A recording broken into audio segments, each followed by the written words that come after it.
Pascua, con la segunda Pascua y los indicativos que deberían ser la segunda Pascua y la Pascua eterna, ¿no?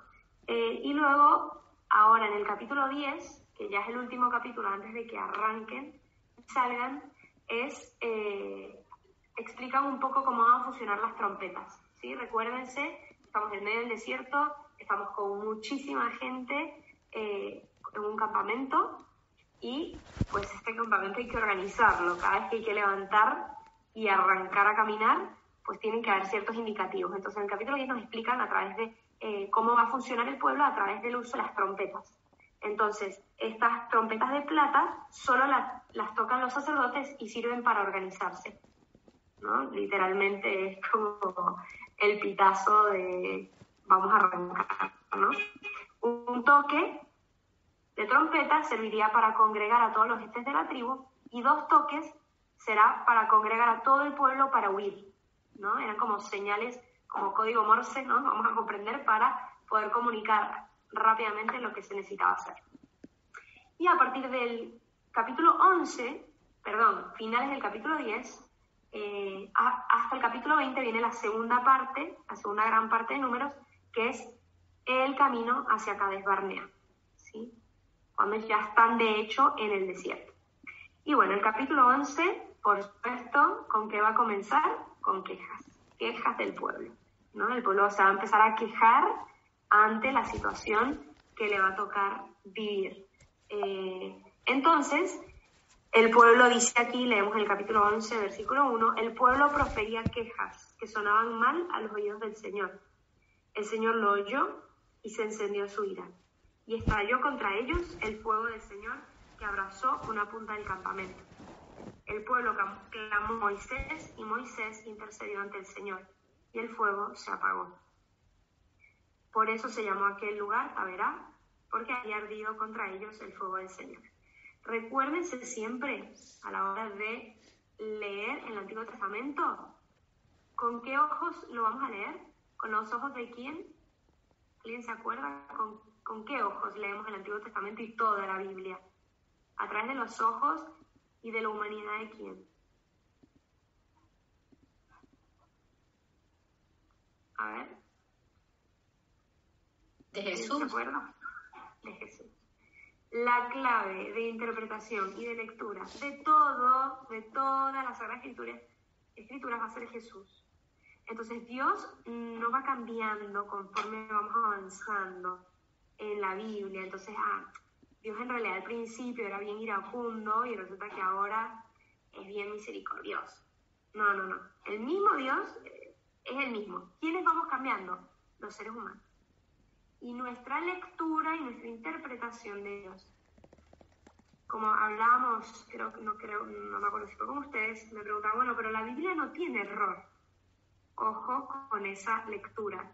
La Biblia no tiene error en cuanto al mensaje de salvación, pero puede tener elementos imperfectos y temporales que se narraban de una cierta forma porque era una cierta cultura la de la época. E insisto, nos encanta la imagen de la encarnación. Ay, qué lindo que Dios hizo un bebé tierno y esto nos encanta. Pero también la ley de la encarnación significa que su mensaje me va a llegar a través de seres humanos que escribieron, inspirados, pero desde su cultura. Entonces, ¿qué hay aquí? Aquí hay un mensaje de salvación. Ese permanece inalterable. Hay elementos esenciales, porque nos va a saltar y va a decir, pero qué horror, que Dios lanzó un fuego y mató a todo el mundo, porque qué duro, ¿no? Que, wow, ese no es el mismo que nosotros nos imaginamos. Primero, ojo con nuestras falsas interpretaciones de Dios, de ponerlo como San Nicolás o un gordito bonachón. Ojo con esas interpretaciones de a nuestra medida, que es muy de la cultura de ahora, y aunque nosotros seamos católicos, practicantes, recemos diario, prácticamente vayamos a misa diaria, todo lo que tú quieras, estamos inmersos en la cultura actual y estamos afectados por ella. Somos mujeres y hombres de nuestra era, y por lo tanto pensamos, aunque creamos que no pensamos como el mundo, claro que pensamos como el mundo. y quieran que no, nos armamos un Dios bonachón a nuestra parecer, y cualquier cosa que quizás nos incomoda un poquito de Dios es porque la iglesia se ha equivocado diciendo que eso es así. Pero en realidad Dios no es así, Dios es buena onda, ¿no? Entonces, ojo con esas interpretaciones a veces un poco a nuestra medida, ¿no? Ahora, ¿hay que interpretar exactamente que Dios mandó un fuego y quemó? Pues no, esa es una manera en que se narra, ¿sí? Aquí lo importante es que cuando nosotros somos personas malagradecidas, quejumbrosas, eso va a generar muerte en nuestra vida, ¿no? Sea porque estamos amargados y entonces de esa manera salimos a manejar, a conducir en la calle y eso claro que va a afectar. O porque no, fíjate, el otro día hablaba con una chica que la verdad es que me decía, no, es que todo el mundo, nada, como se está alejando de mí, y bueno, yo fue como, bueno, ¿y tú qué estás haciendo, no? Para que estas personas se alejen de ti. Una persona muy quejumbrosa, muy pesada, que sabía que estaba haciendo así, pero era como, bueno, hay algo en ti que tiene que cambiar, no es la culpa de los demás que no te están aguantando. Hasta cierto punto te aguantan, pero uno también tiene que ayudar, ¿no? Entonces, la queja, el ser mal agradecido y todo esto, bueno, va a tener consecuencias, ¿no? Va a tener consecuencias reales en mi vida. No, el Señor me manda un castigo y entonces toda la gente que yo quiero se aleja de mí, bueno, igual y tú la estás alejando con tu, ¿no? con tu forma de ser quejumbroso ante todo, ¿no?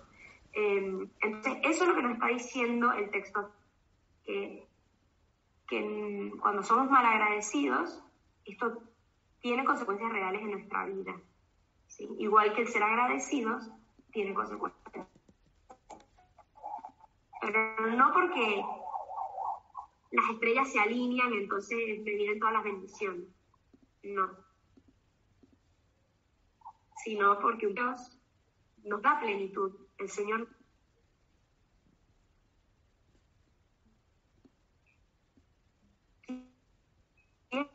Se te está cortando. Ya agarro. Parece. Perfecto. Bueno, a lo que voy es, nuestras acciones tienen consecuencias, pero consecuencias intrínsecas, no como un castigo externo que viene de Dios, ¿sí? Sino porque si yo apunto a alguien y disparo, el otro va a morir. Ay, qué castigo que Dios me dio, tipo que el otro se murió, no, amigo, o sea, tú le diste, ¿no? Entonces, funciona igual.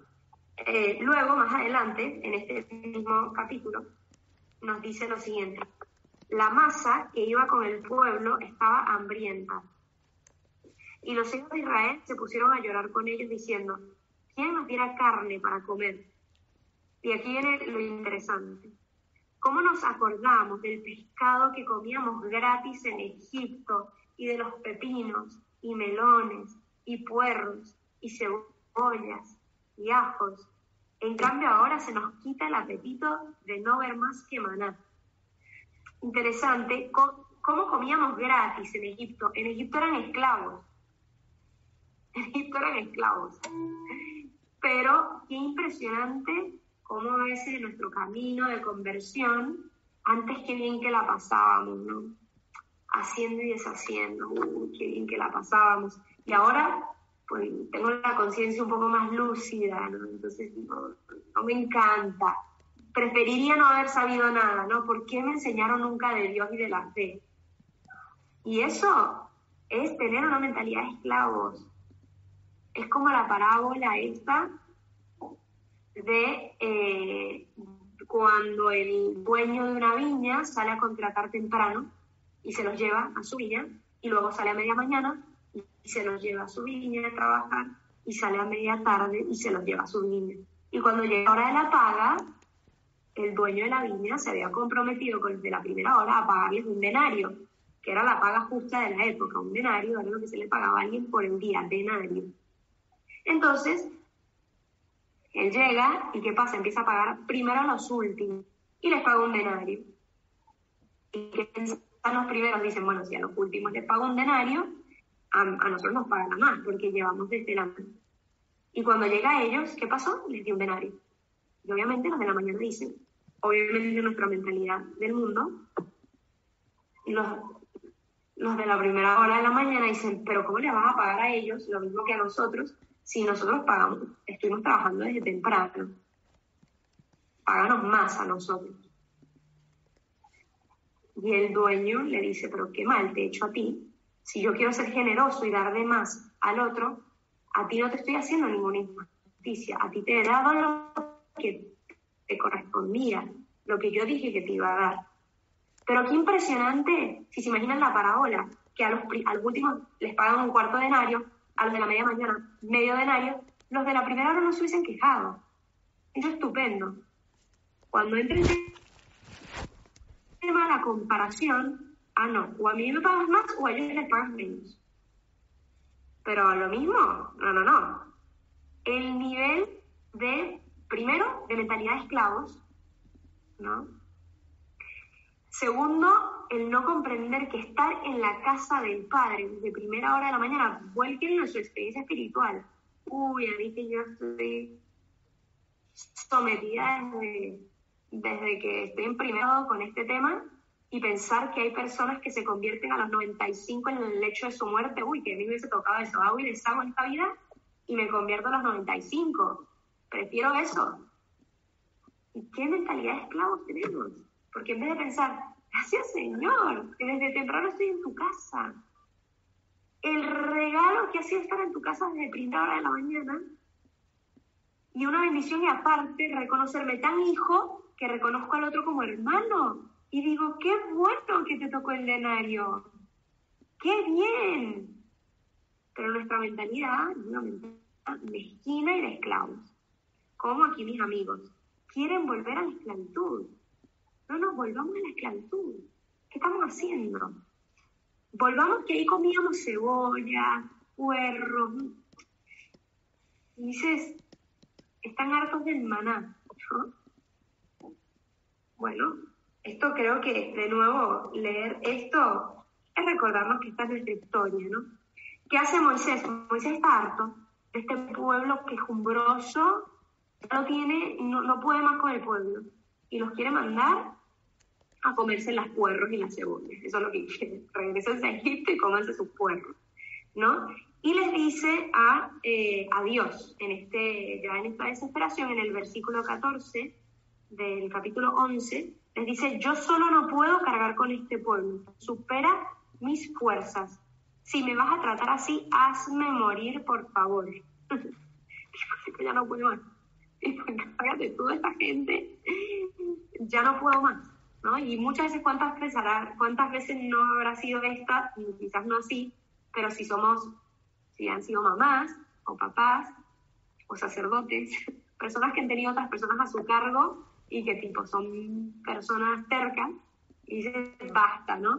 ¿Y cuántas veces no lo habrá tenido que decir quienes nos han tenido a nosotros en su cargo? ¿No? Bueno, si seguimos, lo que hace el Señor es decir, bueno, mira, Moisés, de verdad, esta carga es mucha, esta gente es muchísima gente, 600.000 personas, tú solo no puedes, es cierto, tipo, no es humano. Entonces vamos a hacer lo siguiente, tráeme unos ancianos y vamos a dividir tu espíritu en diferentes ancianos, ¿no? Para que los gobiernen por grupos más pequeños, ¿no? Un poco lo que se hace en todas partes, ¿no? El organigrama, arman el organigrama del pueblo de Israel y entonces dividen un poco para que hayan líderes de grupos más pequeños. Y dice lo siguiente, que Dios, en el versículo 17, bajaré a hablar contigo, esto se la está diciendo Dios a Moisés, y apartaré una parte del espíritu que posees, y se la pasaré a ellos, a los ancianos, ¿no? Para que se repartan contigo la carga del pueblo y no la tengas que llevar tú solo. Bueno, entonces, esto es muy fuerte. Y al pueblo le dirás, purificaos para mañana, pues comeréis carne. Recuerden que ellos estaban pidiendo carne, quieren comer carne, tal, carne. Bueno, habéis llorado pidiendo al Señor, ¿quién nos diera de comer carne? Nos iba mejor en Egipto. El Señor os dará de comer carne. Escuchen esto. Y la comeréis, no un día, ni 2, ni 5, ni 10, ni 20, sino un mes entero hasta que os salga por las narices y la vomitéis. Tipo, es muy fuerte esto, ¿no? Tipo, y yo pensaba el año pasado cuando leí esto nuevamente en otra clase, y dije, cuánto no queríamos, no sé, nos encantaba estar con el celular todo el tiempo, y las pantallas y tal, y el año pasado nos tocó vomitar pantallas, ¿no? Tú quieres pantallas, tú quieres ya no tener el vínculo personal con el que tienes delante, vas al restaurante y te pones a ver el celular. Tú quieres que en el recreo estamos aquí, los alumnos, y estás viendo tu celular en vez de estar con tus amigos. Perfecto. Cada quien a su casa y vean por celular. Pantallas para todo el mundo. Pantallas para que no vomitemos.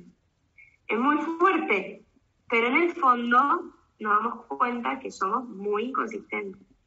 Muy inconsistentes. Ahora tenemos pantalla para vomitar y nadie quiere pantalla, ¿verdad? Pero aún así nos seguimos viendo con nuestros amigos y seguimos viendo la pantalla mientras estamos hablando, mientras tenemos gente delante. Somos muy curiosos. Entonces, porque habéis rechazado al Señor que va en medio de vosotros. ¿Por qué dice Dios que lo han rechazado? Propiamente el pueblo no dice, mira, no queremos más de ti. Pero en el fondo no están confiando. En el fondo no hay confianza del pueblo, ¿no? Hay una gran desconfianza. Porque hasta tal punto han llorado diciendo, ¿por qué salimos de Egipto? Ay, porque soy católico, porque me bautizaron. ¡Qué horror! Prefiero que no. Y vivir la vida como sea. A mí que me dejen de hablar de... A mí que me dejen de decir que yo tengo que usar mi libertad. No, encárgate vos. Ya está, yo no quiero encargarme de la libertad porque me equivoco, ¿no? Bueno, más adelante dice que otra gente empezó a profetizar, ¿no? Empezó a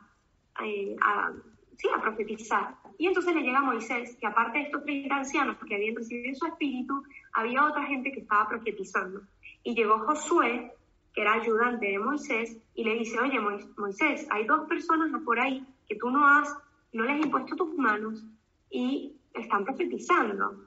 Y Moisés le responde, es que tú estás... Y le dice, prohíbeles porque no están bajo tu mandato. Y dice Moisés, es que tú estás celoso por mí. Ojalá todo el pueblo del Señor recibiera el Espíritu del Señor y profetizara. Ahora todos profetizaron. Y este deseo de Moisés, de hecho, se cumplirá. En el Antiguo Testamento, el Espíritu Santo solo se derramaba sobre sacerdotes, reyes y profetas. Y en cambio, en el Nuevo Testamento, ¿sobre quién se posa el Espíritu Santo? Sobre los apóstoles. ¿Y sobre quién más? Bueno, María y... ¿Quiénes están confirmados aquí? Ah, claro. ¿Y quiénes están bautizados? El Espíritu Santo se derrama sobre todo el pueblo. Exactamente. Y por eso, al nosotros recibir la plenitud del Espíritu, nosotros también, ministerio común, somos sacerdotes, reyes y profetas. Sacerdotes, porque nosotros, como el único punto consciente de la creación, nosotros, a diferencia de las montañas que adoran a Dios sin conciencia, nosotros adoramos a Dios con conciencia. Nosotros somos la voz de toda la creación. Por lo tanto, nosotros somos los únicos que conscientemente podemos ofrecer a Dios todo nuestro trabajo y toda la creación. Por eso somos sacerdotes. Somos reyes porque tenemos la dignidad divina de ser hijos de Dios y estar llamados a ser dioses. Sí, no me estoy equivocando. Estamos llamados a ser como Dios. Santos. Penetrados absolutamente por el Espíritu Santo. Y tercero, somos profetas, porque estamos llamados a anunciar el reino y a profetizar en nombre del Señor. A hablar de Él y que el Señor hable a través de nosotros con toda su libertad.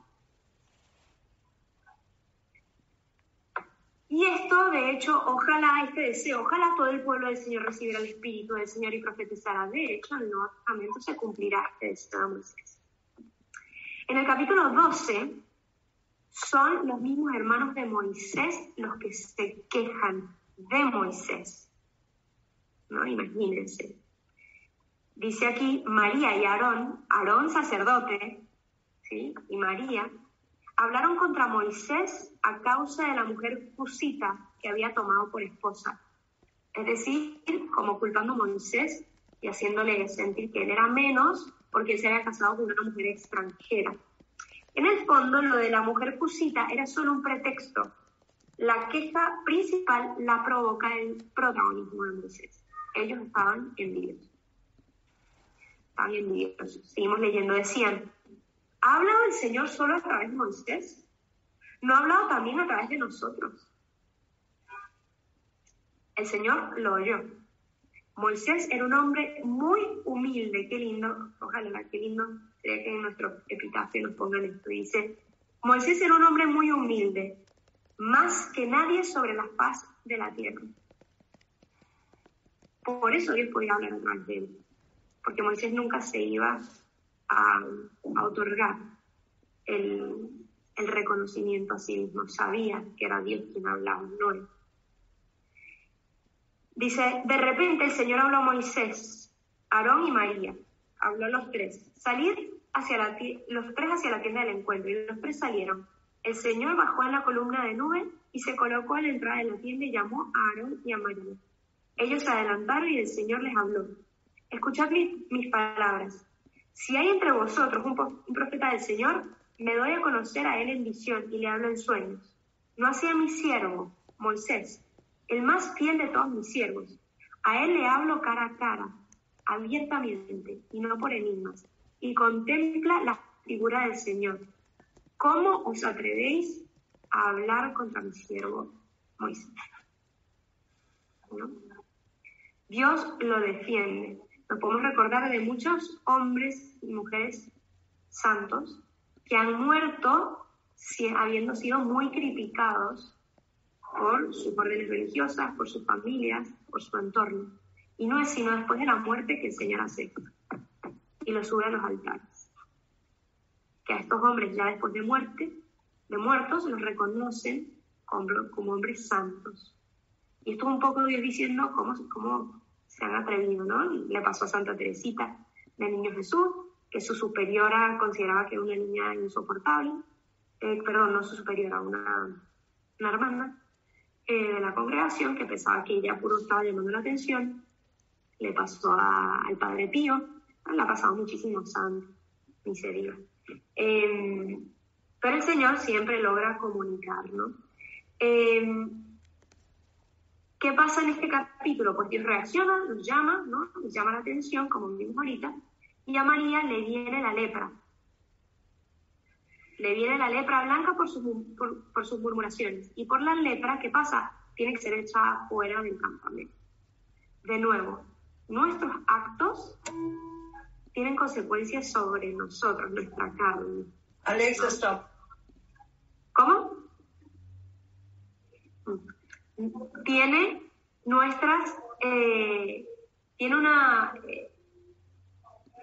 consecuencias sobre nosotros mismos, ¿no? De nuevo, en el Antiguo Testamento nos narran como un castigo, pero el tema aquí central es, si yo hago algo, tiene consecuencias, ¿no? Es parte de ser humano y de nuestra libertad. Porque, ya esto lo hemos hablado muchas veces, pero a veces nos enojamos de la libertad, ¿no? Que tiene consecuencias y no sabíamos y qué sé yo. A veces queremos que no las quiten, pero a veces la queremos tener completamente sin asumir las consecuencias que trae tener plenamente libertad. Una pregunta, en el Antiguo Testamento, pero actualmente ya se sabe que no es así, que no necesariamente por las malas acciones. ¿Cómo? Que actualmente se sabe que no es así, que los castigos no son necesariamente por las malas consecuencias aquí en la tierra. ¿Te refieres tipo a una enfermedad? Claro. Claro, no. Exacto. A ver, la enfermedad no es consecuencia de necesariamente de mi mala acción, pero sí es consecuencia de la libertad de muchos otros que quizás ha ido modificando nuestro ADN, como que la enfermedad no es algo querido por Dios. Es algo también que es fruto del pecado original. No es la enfermedad en sí misma, por algo en el cielo no tendremos enfermedad ni muerte. La enfermedad ni la muerte es algo propiamente querido por Dios. Es una consecuencia del mal obrar. Ahora, que yo tenga una enfermedad no significa que yo actúe mal, sino que la humanidad está y la naturaleza está dañada, ¿sí? Pero no porque yo actúe mal. ¿Se entiende la distinción? Vale. Ahora, hay otras enfermedades que efectivamente yo quizás me las produje, como, no sé, si fumé muchísimo o si me drogué muchísimo, pues hay otras que sí, efectivamente, pero esto no es tipo condición sine qua non, no significa necesariamente que si tengo una enfermedad yo la busque. Y si una enfermedad que yo tenga, de repente es una permisión, no querer, pero permisión de Dios a mi propia santificación, ¿sí? Como un bien para mí, sin duda. El Señor siempre actúa o deja que las cosas sucedan, pero siempre puede sacar un bien y siempre va a intentar sacar un bien. Y el que es Dios puede hacerlo, pero nosotros con nuestra libertad acogiéndolo. Bien, Moisés, cuando a María le da lepra, Moisés intercede y le pide al Señor, por favor, cúrala. Y entonces le dice, bueno, mira, ella tiene que pasar un tiempo porque el castigo como que te restaura, te hace reflexionar. Si nosotros actuamos y no tiene ninguna consecuencia, quizás nunca nos convertimos. Pero la finalidad no es el castigo, sino la conversión, recuerden siempre. Entonces, si María ha actuado mal, su acto tiene una consecuencia, pero no porque no como nuestra mentalidad humana, tipo, te castigo porque me fastidiaste. Te castigo para que te conviertas, para que te des cuenta que ese no puede ser el camino, porque te vas a seguir haciendo daño por ahí, ¿no? Si yo sigo por ese camino y no tiene ninguna consecuencia, al final voy a terminar muriendo o haciendo mucho mal. Entonces quizás me tienen que poner un límite, quizás me tienen que poner una reprimenda, pero para que yo me convierta, no es para saciar la ira de Dios. ¿Se entiende la diferencia? Porque son dos cosas muy distintas. Dios actúa por amor. Y sí, igual que puede pasar con los padres, a veces los padres tienen que dar un castigo, pero no para saciar su ira y su venganza contra su hijo, para que pruebe lo mismo que él probó, ¿no? Sino para que el hijo se convierta y se dé cuenta que por ahí no va a ir por buen camino, ¿sí? Por ahí se puede seguir haciendo daño. Por eso, la falta actual de límites no es un acto de amor de parte de los padres hacia los hijos. A veces es un acto de amor mal entendido, porque el acto de amor no es simplemente haz lo que te dé la gana, sino acompañarte a que vayas comprendiendo cuál puede ser el camino, tú eligiendo, sin duda, pero cuál puede ser el camino que sea mejor para vos, ¿no? Pero esto no es fácil, no es fácil, ¿no? Porque nos podemos ir al extremo de poner demasiados límites o irnos al otro de no poner límites. No es fácil, nadie nace aprendido ni sabiendo, a veces tenemos que ir aprendiendo, ¿no? Él intercede, María se cura y eventualmente vuelve al campamento.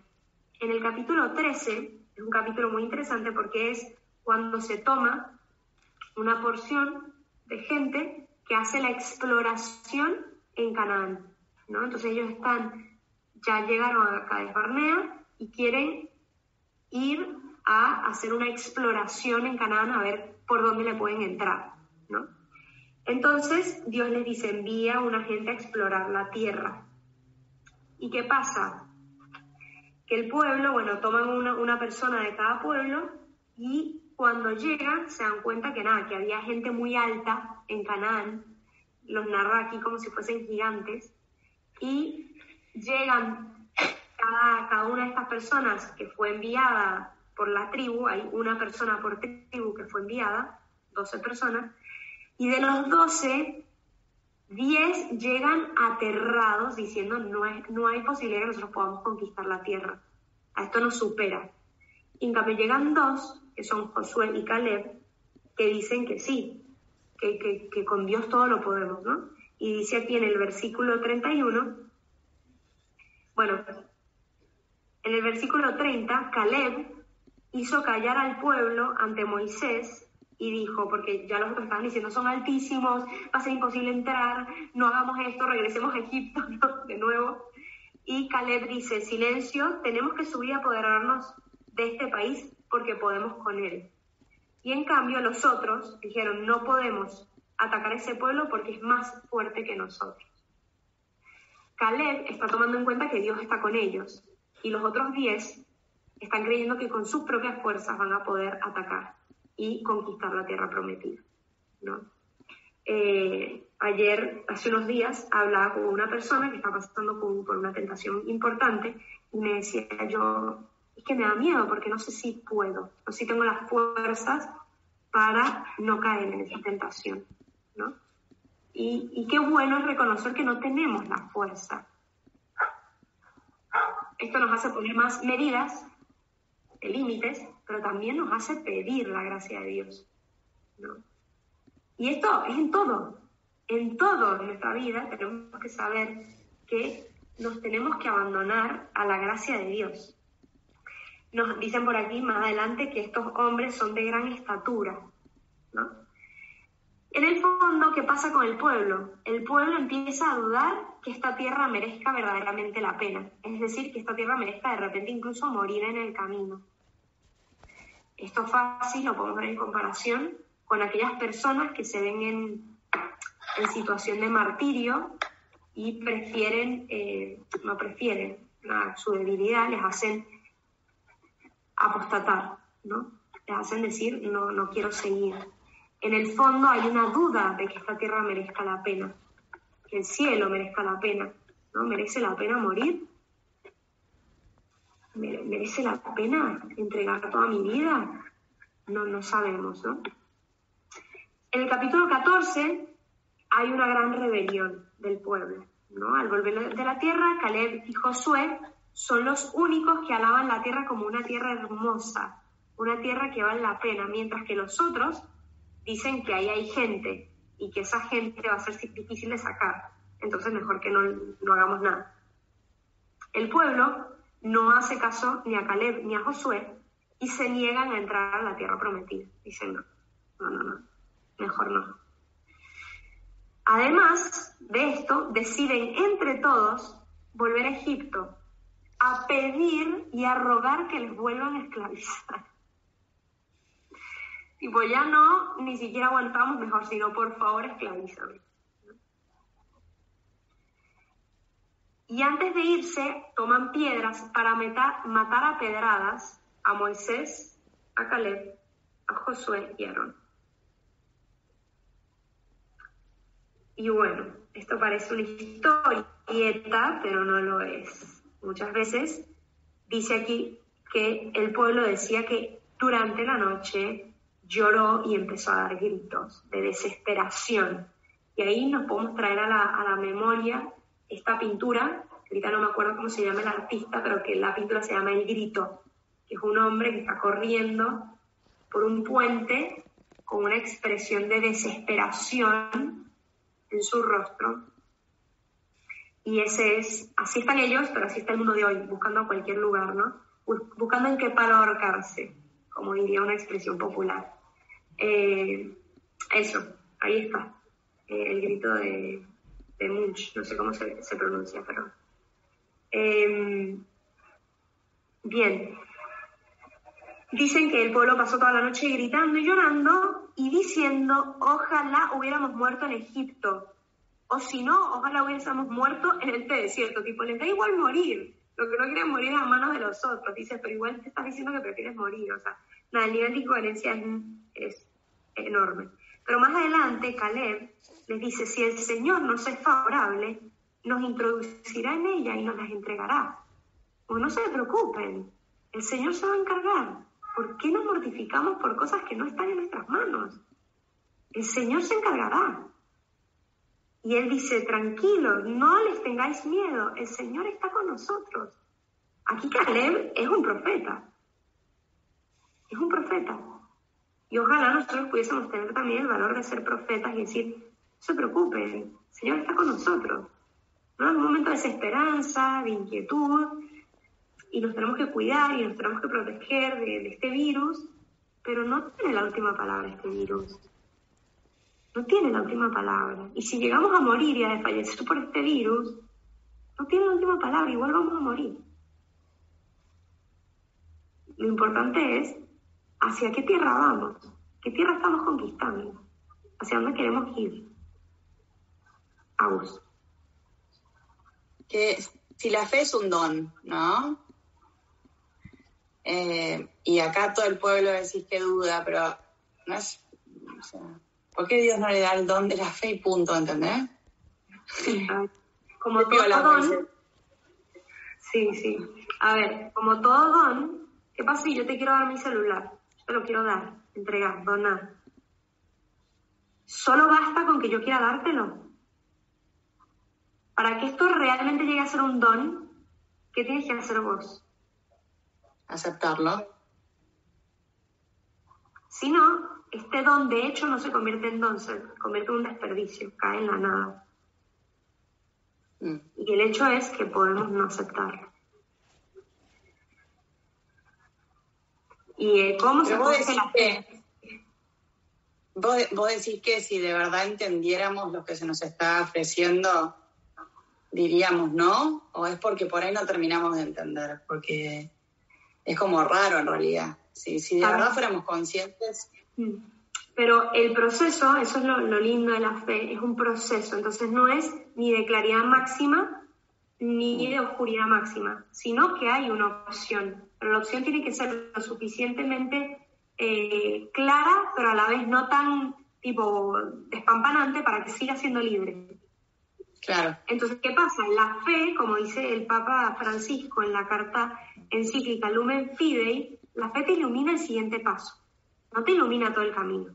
Es como una lamparita en medio de la noche, débil, ¿sí? No sé si te ha tocado estar en un bosque bien oscuro y tener una velita. ¿Y qué te ilumina? Pues el paso siguiente, no sabes de aquí a 100 metros que hay, pero por lo menos te posibilita caminar el siguiente paso sin irte por un precipicio. Te posibilita dar un siguiente paso. Entonces, ¿qué pasa? ¿Cuál es tu opción? Primero tomas la velita y decís, bueno, caminar. Y segundo, pues animarte a caminar sin tener la seguridad de todo el camino. Y para eso, ¿qué hace falta? Confianza. Si Dios te para a tu lado y te dice, camina, tranquila, por ahí vas bien, aunque no veas el final, tienes a alguien en quien confiar. Entonces, yo no sé todo el camino, pero sé con quién voy. Y al saber con quién voy, conocerlo más, amarlo más, dejarme amar primero por él, pues puedo confiar en que el siguiente paso lo puedo dar. Y así se me va a ir iluminando. Ahora, si yo no me animo y digo, no, o me enseñas todo el camino o no camino.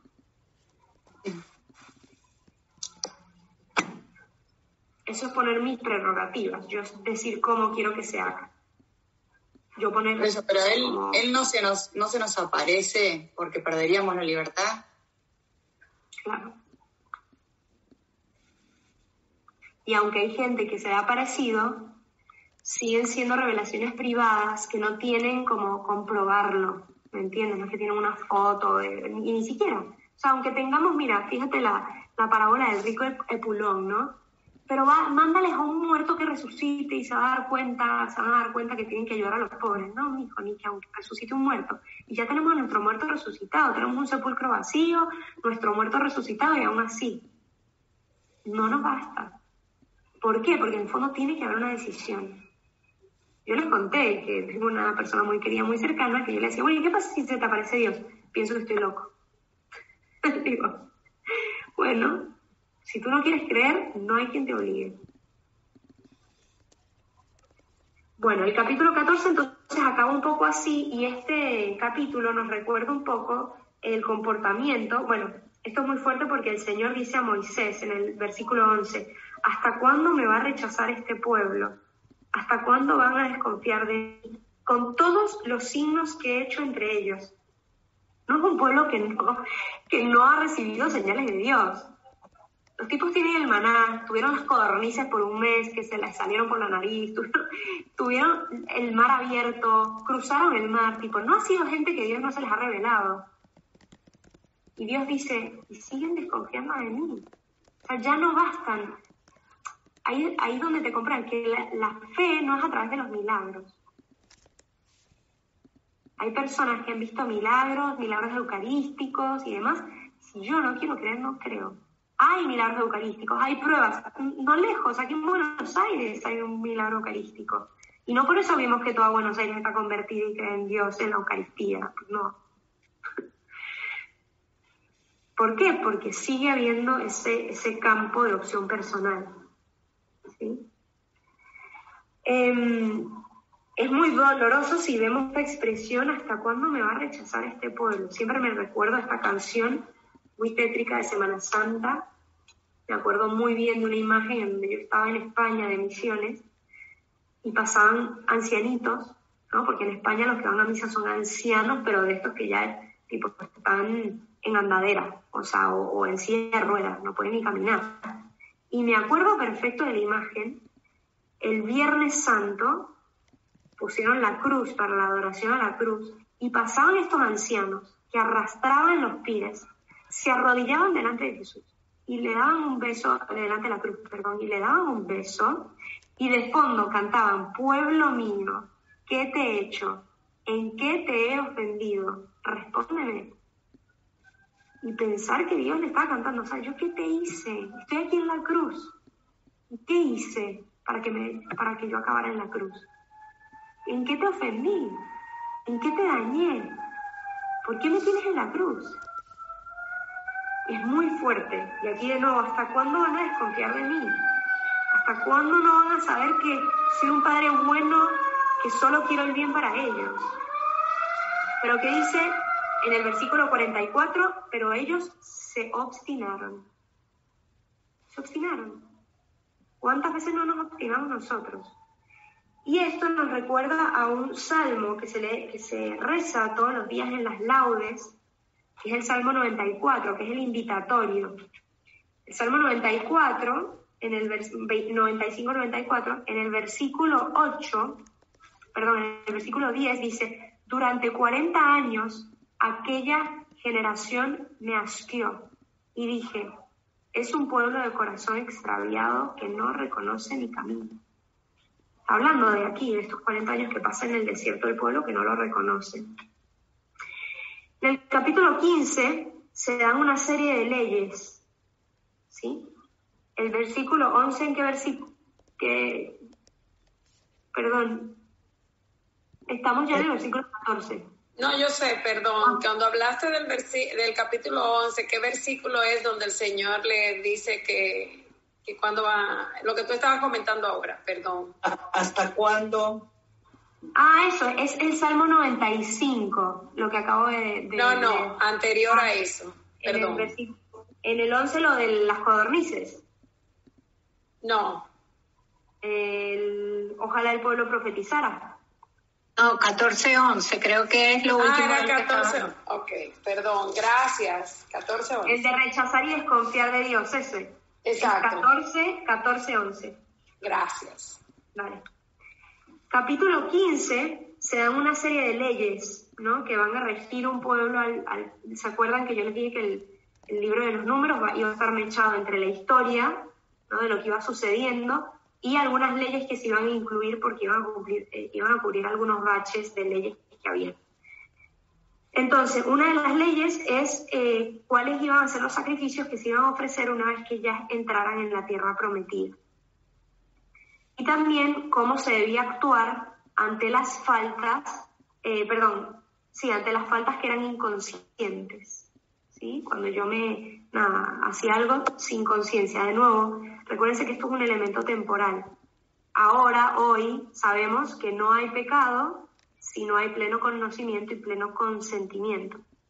Dios estaba enseñándole al pueblo a empezar a tener pleno conocimiento de cosas que no estaban bien hechas, que la gente las hacía inconscientemente, pero que en el fondo no estaban bien hechas. Entonces, Él les tiene que ir enseñando y por eso habían unos castigos también para cuando hacían cosas inconscientes, pero para ir enseñando la conciencia del hombre en esa época. También hay las normas sobre el sábado, que era cuidar el sábado por ser el día de Dios, el día del descanso divino. Y luego también ahí, en este capítulo 15, es donde se dan las normas de los flecos que se tienen que poner los judíos en el borde de los mantos, de los vestidos. Es que los judíos ortodoxos se ponen una especie de flecos en sus mantos, en sus vestidos. Y esto viene de aquí, este capítulo 15. Esto como un dato curioso. No es muy importante. Bien, el capítulo 16 a mí es un capítulo muy interesante porque Datán y Abirón, que son dos hombres del pueblo, se levantan, ¿no? Se rebelan contra las órdenes de Dios. ¿En qué sentido? Discuten con Moisés de que por qué solo los hijos de Aarón podían ser sacerdotes, que por qué no podían ser todos, ¿no? ¿Por qué? ¿Qué pasa?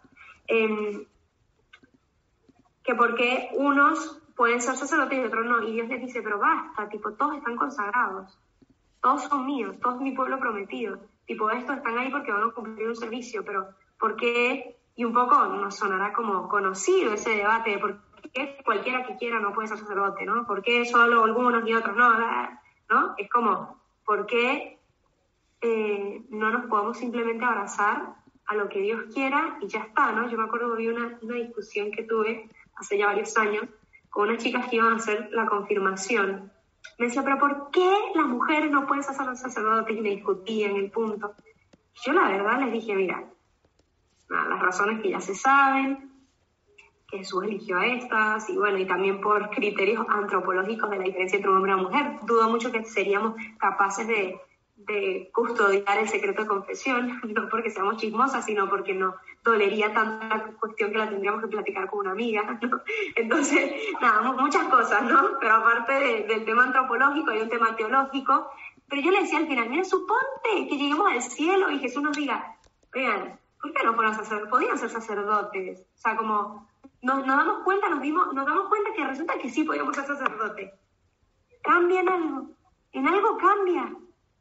A nivel esencial, la fe en algo cambia, no te cambia en nada, entonces ya déjalo, o sea, es como, ¿por qué te mortificas tanto? Tipo, si te mortificas el bien tú, ahí es donde tienes que hacerlo, tipo, eso es lo que tienes que hacer, no que haya más sacerdotes, sino cada quien haga el bien, todo el que pueda, ahí donde está, como no es necesario tener 500.000 sacerdotes, lo importante es que cada quien se sienta realmente consagrado del Señor con el derecho y el deber de anunciar su palabra, de hacer que todo el mundo se convierta y crea, de ayudar a la gente, ¿no? Pero bueno, esta gente se revela y entonces nace como le piden un signo a Dios y Dios les da el signo que Moisés tenía la razón, ¿no? Y entonces 250 hombres, junto con otro hombre que se llama Coré, después de esta rebelión de Datán y Abirón, se suma otra rebelión de Coré con 250 hombres que quieren ejercer el ministerio sacerdotal sin ser de la familia de Aarón. Y se rebelan contra Dios y dicen, pero ¿por qué tiene que ser de la manera de Dios? ¿Por qué tiene que ser como Dios diga y no podemos ser de otra tribu? ¿Por qué no? Y entonces, ¿qué pasa? Pues baja un fuego divino y los quema. Como todo se resuelve en el Antiguo Testamento. Esas son las soluciones del Antiguo Testamento, pero tenemos que entender de nuevo que Dios quiere y premia más la obediencia, ojo con la palabra de nuevo, la obediencia es la escucha, ¿no? Que a veces nuestro protagonismo de querer llevar las cosas a nuestra manera. Doy un ejemplo, a mí hace 2 años me tocó hacer algo que a mí me costaba mucho y yo pensaba que era más caritativo no hacerlo, ¿no? Que había más amor en no hacerlo, porque si hacía algo una persona iba a ser perjudicada, pero bueno, era una persona que no estaba haciendo el bien, ¿no? Y pues me tocó hacer esto y me acuerdo yo que estaba en toda esta discusión de no, ¿qué dice más amor? Dice más amor no hacerlo, ¿no? Yo pensaba que decía más amor no hacerlo, no denunciar a una persona que sí denunciarla. Y pues resulta que me encontré con uno de estos pasajes del Antiguo Testamento en donde Dios decía que no hay más caridad donde yo crea que la hay, sino que en la obediencia hay mucha más caridad. ¿En qué sentido? Cuando yo me detengo a escuchar lo que Dios quiere, y quizás a mí me iba a dejar mal ante esta otra persona, porque quizás en el mundo de hoy no se entiende eso, Si tú estás obrando mal y yo te amo, yo te lo tengo que decir. Y te tengo que ayudar a dejar de hacer esto que estás haciendo, que está haciéndote daño a ti y al otro. Pero la falsa tolerancia de Eloy nos dice, no, cada quien que haga y deshaga. ¿No? Yo se lo digo mucho a las alumnas. Si yo tengo una amiga que está a punto de lanzarse por la ventana, yo soy tolerante y la dejo hacer, o yo la amo y le digo, no saltes. Y ella, pero es que yo tengo alas. No, o sea, yo entiendo el dolor que para ti puede ser el que tú creas que tienes alas, pero no las tienes de hecho. Y me duele porque entiendo que tú te lo imaginas, que tienes alas, pero no porque tú te imaginas que te voy a decir, dale, te banco. En realidad sí, ahí te doy las alitas, vuela. No, y ojo, estoy haciendo como un ejemplo como muy fantasioso, pero aplíquenlo, cada quien aplíquenlo, ¿no? Y es doloroso a veces tener que acompañar a una persona y decirle por ahí no es el camino, porque te estás haciendo daño a ti y le vas a hacer daño a otros. Pero la falsa tolerancia de hoy nos dice que cada quien haga y deshaga, ¿no? Porque eso es más amor, no siempre, y no siempre.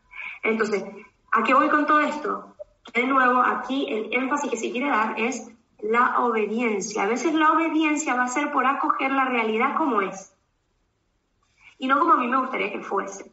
A mí me encantaría, no sé, no hacer deporte y tener el cuerpo súper, ser súper saludable. Bueno, no, mija, tipo, si quieres ser saludable tendrás que hacer deporte, ¿no? Pero es que me encantaría, tipo, que no me afecte en nada no hacer deporte. Bueno, te afecta, porque el cuerpo humano está hecho así. Entonces, si yo me enojo contra esa realidad y yo no la acojo como es, bueno, o sea, no estoy siendo obediente. No estoy acogiendo la realidad como es. Me estoy rebelando contra ella. Porque no me parece que de esa forma es la mejor forma. Y resulta que yo con mi subjetividad y sin tener el macro, yo creo que tengo la potestad de decir, en realidad sería mejor de otra manera, ¿no?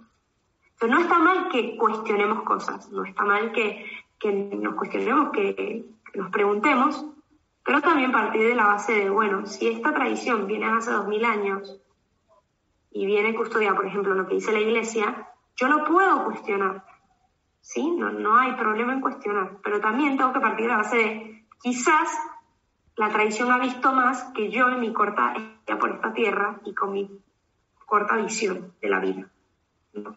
No estoy diciendo lo cojo 100% sin preguntarme, no, pero por lo menos le doy el beneficio de la duda, ¿no? Investigo un poco más. El mundo hoy critica muy rápidamente sin tener un poquito más de conocimiento de causa. Entonces aquí la referencia más importante que se hace es el tema de la obediencia. Y bueno, nos quedamos en el capítulo 17. Preguntas.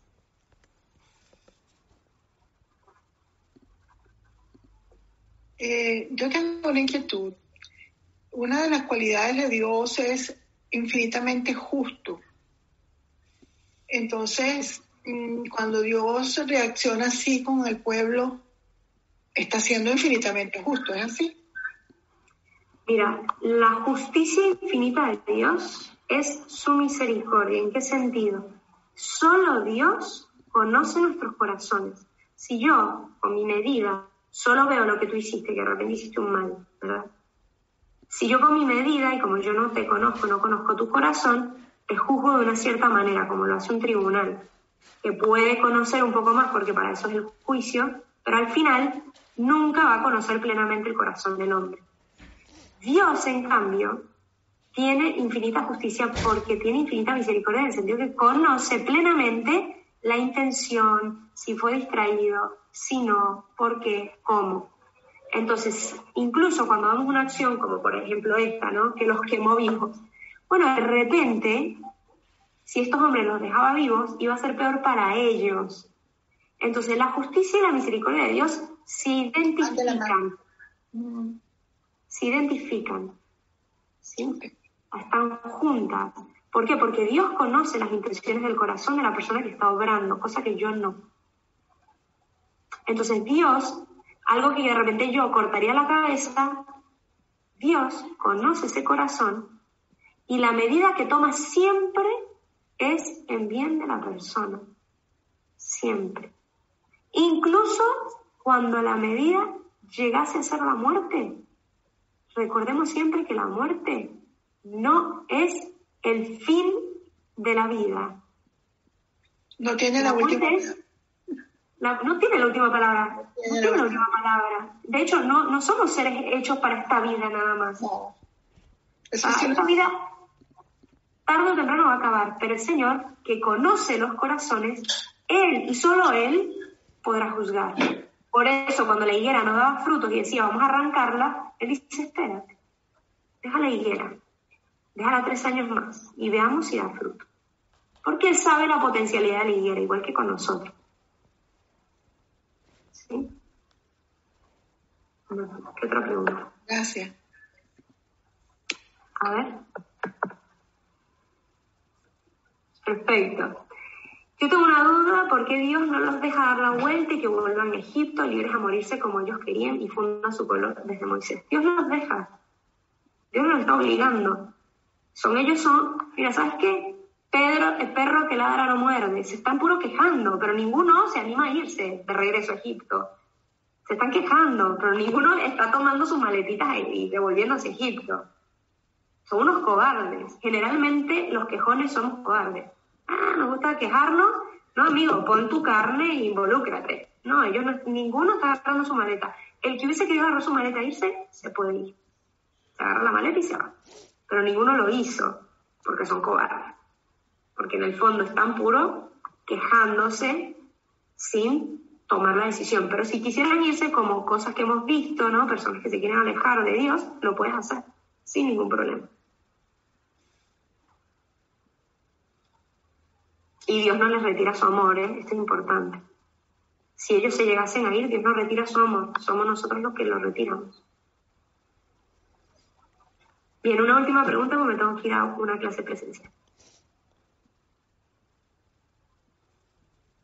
Moisés y Aarón son levitas. ¿Cómo? Moisés y Aarón son levitas. ¿Esa fue la pregunta? Sí, son levitas. Son de la tribu de Leví. Son levitas. Sí, son levitas. Sí. Lulú, con respecto a tu pregunta, con respecto a tu comentario que los queman, porque ellos no se están quejando, ellos de hecho sí están haciendo algo que se están revelando. O sea, ellos no es simplemente la boca para afuera, sino que se están revelando. Y de nuevo, los queman en el sentido de que tiene una consecuencia su rebelión. Bueno, aquí lo dejamos, quedamos en el capítulo 17 la semana que viene. Aunque sea feriado aquí, creo que es feriado en Buenos Aires, igual se va a dar la clase, ¿vale? Mari, perdón. Una cosa más.